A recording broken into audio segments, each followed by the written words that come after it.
Hello everyone. Today we'll be having a shorter lesson and we're focusing on a couple more noun suffixes. We've been doing noun suffixes for weeks now. There's a lot of them, but these are the last two for the foreseeable future. So let's get these two out of the way and then we'll be good.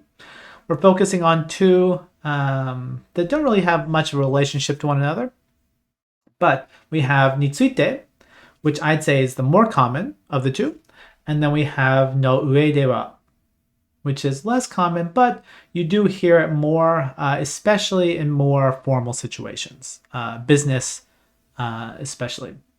So let's jump in. Nitsuite, if you look it up, you can sometimes see it broken apart into two different things. I have always, in my 20 years of using Japanese, seen it as just a single chunk, even though the ni is indeed a particle. I've just always learned it and referenced it as nitsuite. And most dictionaries, I believe, will have nitsuite as a single chunk of of meaning. And specifically, it refers to, it almost sounds like it's talking about the topic. But nitsuite is, you use it with a noun and you use it to talk about something that is concerning something else or about something else or related to something else. And the best way to show you what it is with some examples. And so let's take a look at this. I'm going to read these sentences out to you real fast. First one, these probably apply to some of you, especially the first one. 日本の文化について習おう. And then the second one. 歴史について新しい本を買った. Now, let's look at what's happening here. So before both of the nitsuites, we have these nouns, right? Now, they're somewhat complex nouns. Or the first one is Japanese culture. You can have a noun with extra stuff attached to it. But Japanese culture nitsuite. So you were saying in this sentence, I will learn about Japanese culture, which is slightly different from I am learning Japanese culture, which is where you'd probably put the o instead. But I'm learning about Japanese culture. You don't see quite as much of a differentiation there with the nitsuite and the o, but you'll see it more so when we get into some more complex sentences. Now, looking at the second one, this one's a bit more interesting because we're using it to describe the book and not the action. I bought a new book. 新しい本を買った. What kind of book? 歴史について. A book about history. Now in this one, there's no other particle you could put in there. This is the only thing that would fit. So whenever you're using it to modify other nouns, it's much clearer. Oh, this is what you should use. So about, sometimes it's translated as about, sometimes as concerning or related to. So again, we'll let Renshu tell us what I just said. I learned about Japanese culture, or I or someone bought a book related to history or about history. Now, let's take a look at a few more examples. 犬についての映画を見たい. Now, let's think about this and let's look at this as a comparison between the sentence that's on the screen and this one right here that I just typed into the channel. Now this one, I just dropped out the nitsuite and I left the no. So, 犬の映画を見たい. Now, this one makes me smile because I have some questions about this sentence. As in, what's going on? What's going on in this movie that's an 犬の映画? Is it a movie that was made for dogs, where they're told that they are good boys repeatedly over the course of 2 hours? Is it one where the main character is a dog? What's going on? This one has a lot of ambiguity in it. 犬の映画. The second one, the one that's on the Renshu screen, though, is very clear. You're saying you want to watch a movie about dogs or concerning. Concerning wouldn't really fit in this context, but probably closer to about. And your question about no is a good question. And Renshu has a panel for us and just a couple of panels, so we'll get to that. But excellent question. And let's take a look at the second one. インド料理についてはどう思いますか? Now, my answer to this question is, it's great. I love it. So it's like concerning or about Indian cooking. Yeah, what do you think? What do you think about it? And so, you can keep the first two were a bit more formal. Let me jump back to that page. The first two are a bit more, not formal, but they're a bit more polite, I guess, in the content. But these two can be, they're a bit more casual as well. You're just saying, I want to see something, or what do you think about something else? It's not something where nitsuite equals, some grammar, as you'll see with the next one, lends itself to more formal situations. And nitsuite doesn't. You can use that and mix it up with the casual verbs we were talking about in the previous lesson with the beginners, and that's fine. It's not pigeonholed into a certain formality level. Now, someone just asked about, let's go through this real fast. Someone was asking about that no in there. And real fast, this is a quick review, but it's a review from, if you've been following along many, many, many months ago. So and this really helps with no. What is no? What does no do?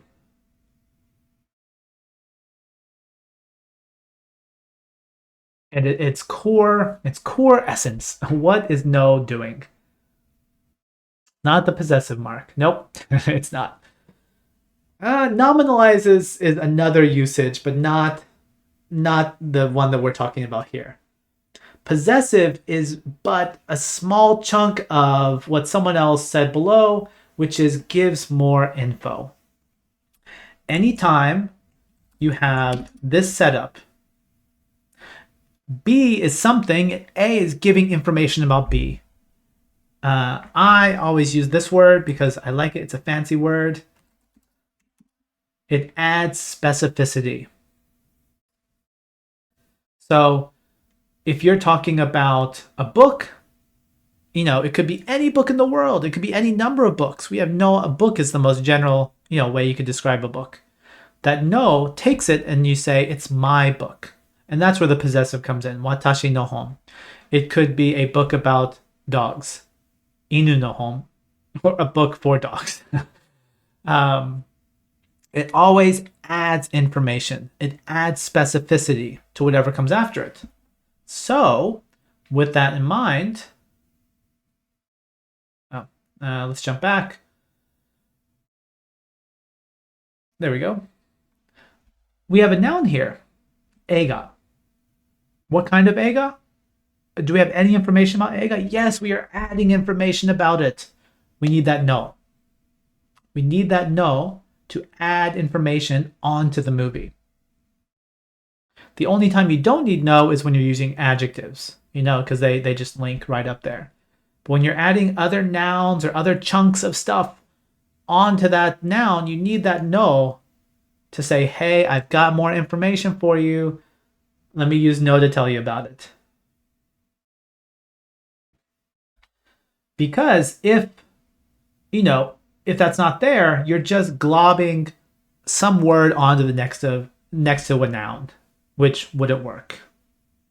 Just like if we were to say,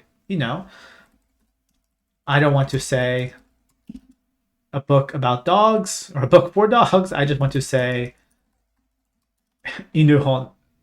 And that should make your eyes go, I'm not sure about that.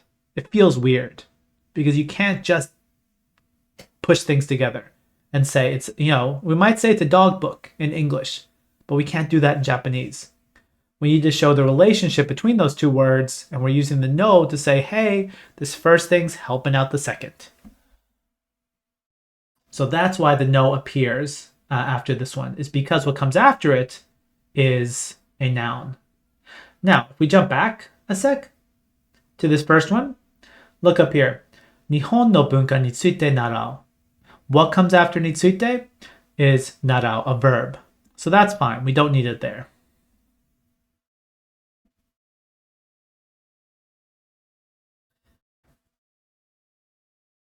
And again, this, I actually didn't read this ahead of time, but this is saying what I said a minute ago.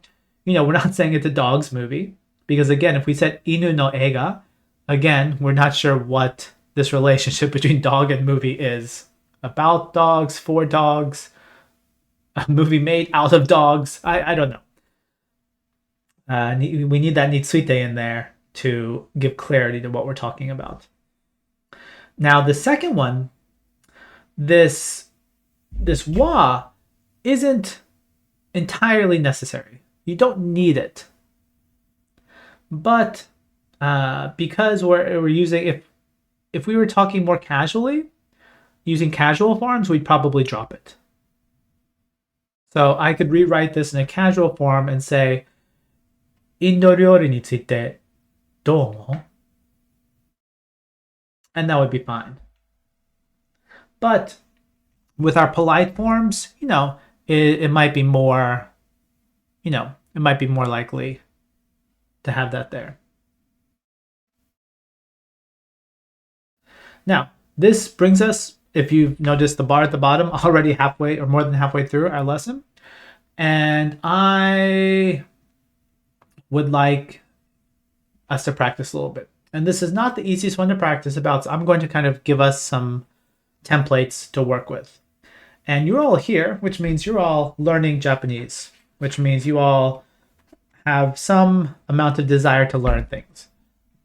And whether it's about Japanese or something completely unrelated to it, I'd like to know what's something you want to know more about. But you want to know about, or you want to learn more about. And let me give you an example, just so if you have no idea how to put that together, about something, we just learned that. So I think you can get that part down. So I am currently, because I'm in my middle age, and I need a toy to play with. And so this is what can anyone figure out what I'm about to say? Probably not. For me, I'm kind of thinking about getting a 3D printer. I was interested in them back when they were $1 million, and now they apparently are not too expensive. So I'm thinking about one, but I don't know anything about them. So 3D プリンターについて知りたい. I want to know about 3D printers. If I took out the nitsuite and just put o, like 3D printer o 知りたい, that feels more like I want to know. I don't even know how to describe that. It doesn't sound natural. But using that English translation about, it works really well here. I want to know about 3D printers. So what about you? What do you want to know about? Or, hint, hint, use this little guy. What do you want to know more about? And I need to step away for just a minute, so I'm looking forward to seeing your sentences when I get back.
All right, I've returned. So let's see what people are talking about. Someone's talking about AI, about Kalchan, about Pokemon, kanji, 3D modeling.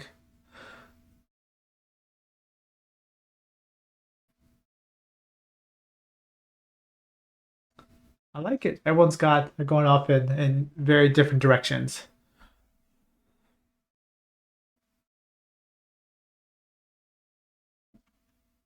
I'll give you about 30 more seconds, and then we'll jump into the back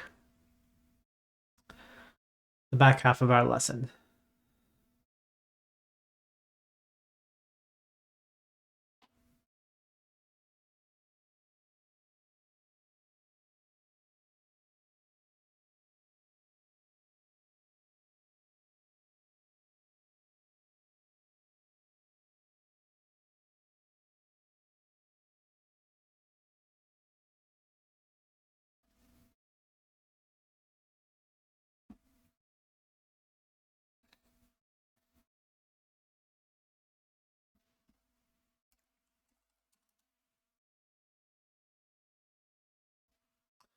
If Enge works, although I'm trying to think, it would gardening, actually the word gardening, would that be more common?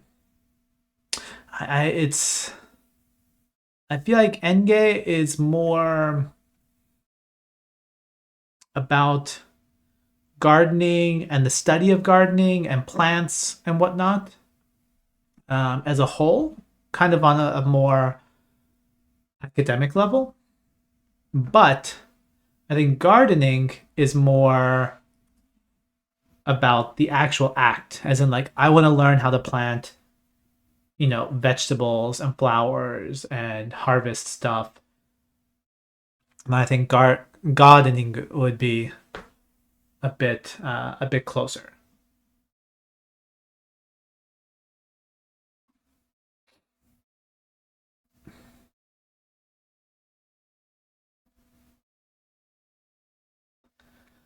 Okay, let's keep going. Uh the next section is quite short, very short, but we're going to slow it down so you can really focus on it. And we're going to talk about no ue de wa. And at least for me, I can't figure out a way to look at the components of this one and make sense with what it actually means. It almost feels backwards to me. But there is a way to think of it, and I'll explain it. I don't like it, but I can see how other people think of it this way. It just doesn't mesh in my head. So this actually has three different meanings, and they're all kind of related. You can kind of see why they all get clumped together into a single usage. But it can mean from the standpoint of something, according to something, or as far as something is concerned. And let's take a look at each of these examples, and then we're going to swing back and look at how it kind of works with this word ue. Like, why is ue being used here? Now, since it's always coming after a noun, we're going to need those no's. Now, these are a bit longer, and let's look at them one at a time. I'm going to skip the first chunk of English down there and go to the first sentence. Okay. 先生の上では勉強は一番大切だ. I'll say that once more. 先生の上では勉強は一番大切だ. So this one is talking about a standpoint or a position. From where the teacher's standing, from the teacher's position, studying is very important. So this is closest to what you might think of as like a viewpoint, or possibly an opinion. You can see it's not something that you would use in casual conversation. You probably wouldn't say, 私の上ではあなたはおかしい. Like, from my point of view, you're strange. That seems like a real clash. This usually comes up in more polite / formal situations. In the same place, in the same sense that standpoint, the English word standpoint, is not used in casual conversation that much compared to more formal situations. Now, different but somewhat similar meaning. This one, 新聞の上では台風が来る. Now this one is closer to, according to the newspaper, a typhoon is approaching. Now let's look at the last one. This one's closest to that third meaning, that concerned. As far as something is concerned, 仕事の上ではあの人はよく頑張ってる. So as far as work is concerned, that person is really doing a good job. They're really trying their best. So with these three seemingly disparate meanings, how do we link these together and kind of think of this as a single, a single usage? So hopefully this works for you. And if it doesn't, and if you have a better idea, feel free to toss it out. But here's how I see it. In all three sentences, in all three usages of this grammar, the thing that comes first, whether it's the teacher, the newspaper, or the job, these are being used as a basis for giving the information that's coming afterwards. So from where the teacher is, studying is important. From where the newspaper sees things, a typhoon is coming. Now that's because the newspaper has gathered that information, but the newspaper is the source of what's coming afterwards. Whether it's the information or the opinion or the thought or whatever happens to be. The third one is a bit more nebulous because it's not a concrete thing, but as far as work is concerned, so from the realm of work, this person is working hard. These are all sources of information from which something is coming. I hear someone. There they are. Okay. I'll unmute them after. These are all kind of where the second half of the sentence is coming from. Information, opinion, or otherwise. So we use the word English. In English, we have the word base or basis. The base for something, the basis for something. And where's a base? Like if you have a base of a statue, where is it? It's on the bottom, right? You have the base, and then no ue, you have the main thing that's being shown, that's being said, that's being given as an opinion. So with that in mind, if you have A no ue de wa B, like we have in all these sentences, A is the base above which you are able to lay upon this information or this statue. It's not really a statue, or whatever it happens to be. And depending on the context, you will see it take on these slightly different meanings. Again, let's jump to that first page that describes them all at once. Here we go. It could be from the standpoint of, of a teacher. It could be according to something, for a more literal, this information is coming from that thing, or as far as something is concerned. So this is one of those ones that unfortunately you can't just say it's going to mean this one thing. This is the word that it means in English, and I can always translate it that way. Now, you might have inferred this, but whatever comes before no ue de wa, it's always a noun. However, there are various types of nouns that come up. You might have people, for example. You might have whatever the source of the information is. It could be a newspaper. It could be the TV. It could be a person.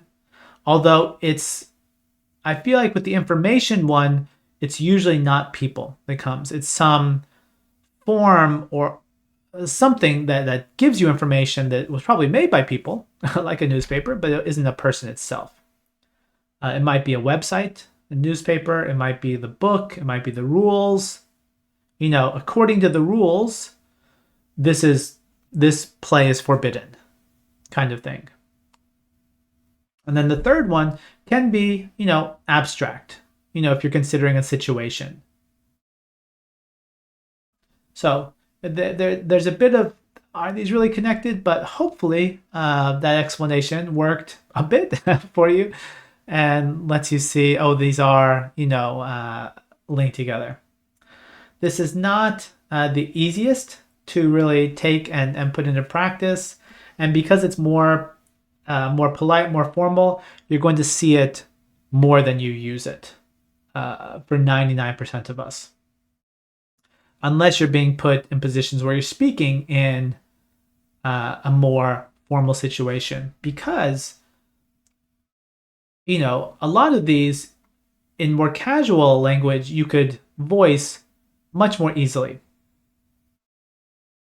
Especially the second one. If we were speaking casually for the second one, you'd probably say this. Well, I'm going to just throw in the word tomorrow. Let's say the typhoon's coming tomorrow. It would probably be something like this. And I don't think we've learned the n yet. But, 新聞は明日、台風が来るんだって。Dewa is just, it's part of it. Like, that's the, I don't have a technical, this is what each piece of, each particle does. And no, I understand. And wa is being used to mark the topic. But de, I don't feel confident enough to say this is the specific reason for why de goes in there. But you will see this grammar introduced in Renshu as well as most other places as no ue de wa. It's just a whole chunk. Yeah, I know it's definitely frustrating to some people that want to see things at an atomic level and break everything up.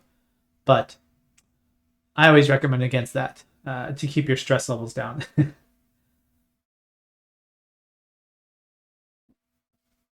So anyway, you'll see this less often than the other one. Nitsuite you definitely will hear a lot. And if there are any other questions, I'll be happy to field them now. Otherwise, today was a bit of a shorter lesson. I did take a look at the next lesson, but it's not one that I want to fly through because I feel like we would not be doing that one service if we tried to fit it into 20 minutes. So the next one, which will be tame, nani nani no tame, or nani nani no tame ni, is what we'll be talking about next week. Otherwise, if there are no questions, then again, as I mentioned at the top of the lesson, this will be available here in the Discord and in the Renshu, just in case you don't know where these are. If you go inside of Renshu and then go into resources and Japanese lessons, as you can see on the screen share. Oh, leveled up, great. If you can scroll down, we're currently doing N4. So all these little movie icons, these are all the videos we've done so far. And there's a lot of them. And this one will pop up here so you can review it whenever you want. So thank you so much, everyone, for joining us, and hope to see you next week. お疲れ様でした。